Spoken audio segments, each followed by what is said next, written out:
두 번째 이야기, 디스크. 뜸만한 게 없다. 1985년 12월 31일 침수런이 끝날 무렵 50대 남자가 병원 환자복을 입은 채 들어섰다. 환자복에는 강남 S병원이라는 글자가 선명하게 새겨져 있었다. 그는 자신을 제이라고 하면서 지금 병원에서 도망쳐 나오는 길이라고 했다. 그 병원 원장이 제 친구입니다. 그래서 친구 말대로 허리 디스크 수술을 3번이나 받았죠. 그런데도 못 고쳤어요. 게다가 이젠 더 이상 수술을 할 수도 없다고 하니 하도 암담해서 물어물어 무작정 찾아왔습니다. 네, 잘 오셨어요. 나는 꾸부정하게 서 있는 그를 진료대에 앉혔다. 그는 걸터 앉으면서 잔뜩 찡그렸다. 정말 침을 맞으면 디스크가 낫습니까? 느닷없는 질문에 나는 헛웃음을 했다. 침에 대한 소문은 모두 이렇게 의심투성이다. 침치료로 디스크가 낫는다는 것은 세계 침구 학술대회에서도 인정한 사실인데 왜 아직도 뜬소문처럼 떠드는 것일까? 나는 그에게 분명하게 말해줄 필요를 느꼈다. 네, 낫습니다. 제가 신이 아닌 이상 정확하게 언제 낫는다고 대답할 수는 없지만 틀림없이 낫습니다. 디스크로 나를 찾는 환자들은 열이면 여덟이나 9은 이렇다. 허리 통증으로 오랫동안 고생하고 양방에서 권하는 치료는 다 받아보고 수술까지 받은 뒤에 찾아온다. 제이씨는 그 중에서도 심한 경우로 수술을 3번이나 받아서 더 이상 수술할 수 없는 지경에 이르러서야 침을 맞으러 왔다. 누구나 끔찍해하는 수술, 그 공포와 고통, 침을 제대로 알았더라면 겪지 않아도 될 고생을 하고서야 침을 찾았다. B인데 침이 좋다는 사실을 모르는 사람은 없을 것이다. 그러나 디스크에도 침이 좋다는 사실을 아는 사람은 별로 없다. 그것은 침을 제대로 모르기 때문이기도 하지만 디스크라는 병을 제대로 알지 못하기 때문이기도 하다. 디스크라는 병은 무엇인가? 병원에서 의사들이 말하는 어려운 병명에 주눅들 것 하나도 없다. 쉽게 말해 디스크는 삔 것을 말한다. 허리 디스크는 허리를 삐었고 목 디스크는 목을 삔 것이다. 뼈와 뼈가 갑자기 어긋나 삘 수도 있고 천천히 비뚤어져서 삘 수도 있지만 여하튼 인체와 큰 뼈인 허리뼈와 목뼈를 삔 것이 디스크다. 그럼에도 불구하고 디스크가 일반 염좌와 달라 보이는 것은 뼈와 뼈 사이에 있는 추간판이 돌출되어 나오기 때문이다. 디스크로 인한 통증은 뼈와 뼈가 한쪽은 붙어 있고 다른 한쪽은 벌어져 있으면서 그 사이에 있는 추간판이 빠져나오거나 눌리면서 생긴다. 그러니 처음에 허리나 목을 삐었을 때 침으로 치료하여 다시 삐지 않도록 뿌리를 치료한다면 큰 병이 될 이유가 없다. 내가 고칠 수 있다고 분명하게 대답을 하자 제이씨는 걸걸한 목소리로 내게 물었다. 여기 침수로에는 입원실이 없죠? 그는 다시 확인하듯 눈을 동그랗게 뜨고 나를 쳐다보았다. 그리고 곧 내 손을 잡아 끌며 잠깐 가시죠 하면서 문을 열고 나섰다. 내가 뒤를 따라가며 어디를 가려고 그러냐고 물어도 그는 잠깐이면 돼요 하고 웃으면서 앞서 걸었다. 그는 건물 입구를 나서더니 건너편 건물에 있는 여관을 가리키며 말했다. 지금부터 저기를 입원실로 하겠습니다.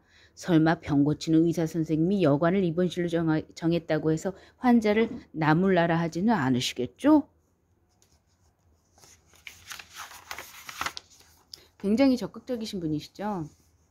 그렇게 해서 그는 그 해 마지막 날인 그날 저녁부터 여관방에 머무르면서 치료를 받았다. 어찌 보면 자연스러운 현상이기도 하겠습니다. 3번이나 수술을 하셨는데 낫지도 않고 고통스러움의 그 극치에 이르렀는데 뭐 다른 묘법을 찾는 거는 어찌 보면 자연스러운 현상이기도 하겠네요. 3번이나 수술에 뼈를 떼어내 보기도 하고 넓혀보기도 했지만 다시 재발에 더 이상 어찌할 도리가 없는 지경이었던 제이씨는 침 치료에 마지막 희망을 걸었다.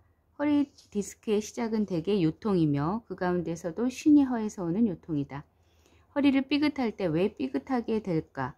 외부에서 너무 강한 충격이 왔다면 어쩔 수 없는 일이지만 그게 아니라면 허리뼈가 실하지 못한 탓이다. 뼈는 신에 속하니 신이 허해지면 뼈가 튼실하지 못해 탈이 나고 만다. 삔 것이 오래되거나 반복되어 병, 디스크가 되면 허리나 목의 뼈 사이 중 한쪽은 벌어지고 한쪽은 붙어있는 상태가 된다. 붙어있는 쪽은 건강하지만 벌어져 있는 쪽은 마비되고 힘이 없다. 이는 마치 입과 눈이 한쪽으로 삐뚤어져서 안면 신경마비와 같다. 마비되어 혈이 없는 쪽은 늘어지고 건강한 쪽은 상대적으로 당겨져 올라가면서 전체적으로 삐뚤어지는 형국이 된다. 이럴 경우에는 힘이 없어진 쪽을 살려내는 것이 치료의 핵. 입이 들어간 곳을 치료하는 이치와 똑같이 뼈 사이가 벌어진 쪽, 그 힘이 없어진 쪽을 되살리면 된다. 뼈가 제자리를 찾게 하기 위해서는 뼈를 튼튼하게 해야 한다. 뼈는 신과 신에서 저장된 정과 관계가 깊다. 신이 저장하고 있는 정은 골수를 생산하고 골수는 뼈의 조직을 보양한다. 따라서 신정이 충족되어 골수가 충만해야 뼈가 충분한 영양을 받아 회복된다. 신을 도와 정을 보태고 배꼽 아래 하초를 따뜻하게 해서 허리와 등골뼈를 강하게 하는 자리로는 신유혈이 으뜸이다. 신의 기가 흘러들어 머무는 신유에 침을 놓고 뜸을 뜨는 것은 시들시들해지는 식물의 뿌리에 물을 주는 것과 같다. 또한 허리를 삐는 것은 허리뿐만 아니라 몸 전체가 허하기 때문이니 몸 전체를 건강하게 하기 위해서 무국보양뜸을 떠야 한다. 팔 양쪽에 곡지혈, 다리 양쪽에 삼리혈, 가운데 중환혈, 몸 전체 기혈의 균형을 바로잡는다. 배꼽 아래 기해혈과 관현혈로 원기를 더해서 신정을 촉진하면 전체와 뿌리 치료가 동시에 이루어진다. 머리 정수리 백회혈로 기혈의 흐름을 원활하게 하고 등의 폐유혈, 고항혈로 맑은 기를 잘 흡수하여 순행시키도록 해준다. 몸 전체를 다스리고 난 뒤에는 환부, 즉 아픈 부위를 다스리면 된다. 허리 디스크는 대개 제4요추와 제5요추 사이, 자골신경이 갈라지는 곳에 이상이 있는 경우가 많다. 그러므로 대개 그 부위를 누르면 매우 아파한다. 그래서 이렇게 보시면은 백회혈을 잡는 방법이 있어요. 두 정중선에서 앞에서 5촌, 뒤에서 7촌, 그 뒷머리 경계에서 그 자리가 백회고요. 그리고 폐유도 경추 7번과 척추 1번, 2번, 3번 밑에 폐유, 그리고 바로 밑에 제 4요추혈에 요추라고 해도 되죠. 요추 제4척추 4번에 폐유보다는 조금 넓게 자리를 잡아주죠. 그래서 그 폐유 자리를 고항 자리를 잡아주시면 돼요. 그래서 고항을 다정을 뜨시면 만성도 완치에 가까워진다는 얘기도 있거든요. 그래서 되게 훌륭한 자리입니다. 그리고 곡지 자리를 보시면 상완 이두근건과 주행문이 만나는 그 연장선 자리라고 보시면 되고요. 그리고 중환은 귀골과 배꼽의 반으로 보시면 되고, 그리고 이제 배꼽을 중심으로 해서 치골 그 사이가 5등분이 되거든요. 그 5등분에서 그림과 같이 보이시죠? 기해, 관원, 수도, 중국 요 자리를 띠매 주시면 좋습니다. 그리고 이렇게 보시면 술개골 쪽에 내수란과 외수란을 기점으로 해서 족삼리 잡는 혈. 근데 족삼리는 잡기가 쉬운 게 이게 경골이라는 게 있어요. 그 무릎 중심선에 그 두꺼운 뼈를 경골이라고 하는데, 밑에서 발목에서부터 위로 쭉 쓸어 올라가시다 보면은 톡 튀어나온 자리가 있어요. 그 자리에서 자기 손가락으로 검지손가락으로 하셔도 됩니다. 검지손가락으로 두 번째 손가락을 말하는 거죠. 두 번째 손가락으로 그 경골에서 1촌 내려가고 또 뒤로 1촌 그렇게 잡아주시면 족삼리가 되거든요. 그래서 옛말에 옛 어르신들이 여행을 갈 때 족삼리를 뜨지 않은 사람하고는 여행을 가지 말라는 얘기가 있어요. 왜냐면 고생을 하거든요. 왜냐면 다리 삐었다 아프다 그러면 다 부추겨야 되고 짐 들어줘야 되고 얼마나 고통이에요. 근데 서로가 족삼리를 뜸을 뜨면 그런 일이 없다. 이제 그래서, 그리고 옛날에 또 그런 말씀도 있어요. 곡지에 뜸을 뜨지 않은 사람하고는 친구를 하지 마라. 왠지 아시겠죠? 이 곡쥐가 무병장수혈입니다. 네, 그래서 굉장히 훌륭한 자리니까 여러분 잊지 마시고 이 자리 잘 확인하셔서 매일 뜸을 뜨시면 몸이 많이 좋아질 거라 생각됩니다. 피로감도 덜 느끼실 것이고요. 그래서 쭉 읽어드리면 신경이 갈라지는 곳에 이상이 있는 경우가 많다. 그러므로 대개 그 부위를 누르면 매우 아파한다. 아픈 자리 양쪽을 다 눌러보면 바깥쪽 아래쪽이 모두 아프다고 한다. 가장 아픈 자리인 양관혈과 그 위아래 요추 사이에 제3요추와 제4요추 사이, 제5 요추와 제1 성골 사이 혈자리를 하나씩 잡으면 총 3개의 자리가 나오는데 이 3개의 자리에 모두 침을 놓고 뜸을 뜨면 발목 뒤쪽의 골륜혈과 목은 가운데 위중혈에 침을 놓으면 막혔던 경락의 흐름이 소통되면서 혈의 흐름이 활발해지고 통증도 서서히 가라앉는데요. 그리고 허리 양쪽 허리 아래 양쪽에 눈자위처럼 움푹한 요한이라는 부위를 만져보면 아픈 쪽에 손가락만하게 커진 상태로 왔다 갔다 하는 힘줄이 만져질 것이다. 그 힘줄이 가장 크게 만져지는 곳 한가운데 되게 포항혈이니 외포항혈 자리인데 포항이나 외포항에서 조금 많이 벗어났을 때는 아시혈로 보고 그 자리에 뜸을 뜬다. 다시 엉덩이 꼬리뼈에서 옆으로 차근차근 눌러가다 보면 소스라치게 놀랄 정도로 아픈 자리가 있는데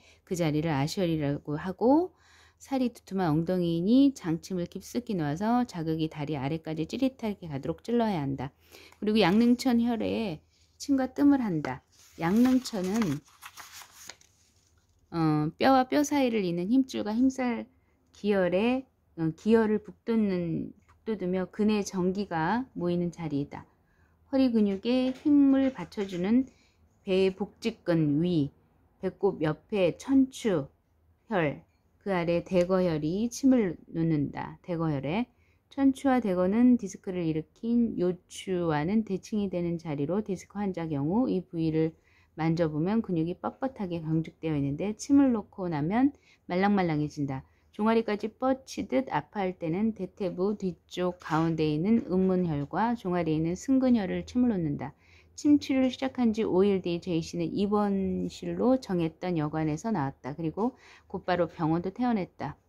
그는 허리의 통증이 다 사라지자 이제 다 나은 것 같다며 아주 기뻐했다. 그러나 오래되고 기뻤던 병인지라 그렇게 간단하게 나을 리가 없었다. 오래된 병에는 침보다 뜸. 그는 1년이 넘게 뜸 치료를 받았다. 처음 2달 동안은 침수련에 나와 침뜸 치료를 받았고 그 이후부터 거의 허리에 불편을 느끼지 않게 될 때까지는 집에서 가족들의 도움으로 날마다 뜸을 떴다. 그리고 한 달에 한두 번 정도만 침수련에 나와 침을 맞으며 비뚤어진 허리를 바로잡았다. 1년 뒤 정상적인 사람과 다름없이 활동하게 되자 제이씨는 주변에서 허리나 목에 이상이 있는 것 같다고 하거나 병원에서 디스크라는 진단을 받은 사람들에게 침과 뜸을 열성으로 권했고 꽤 많은 디스크 환자가 제이씨의 극성스러운 권유로 나를 찾았고 완치되었다.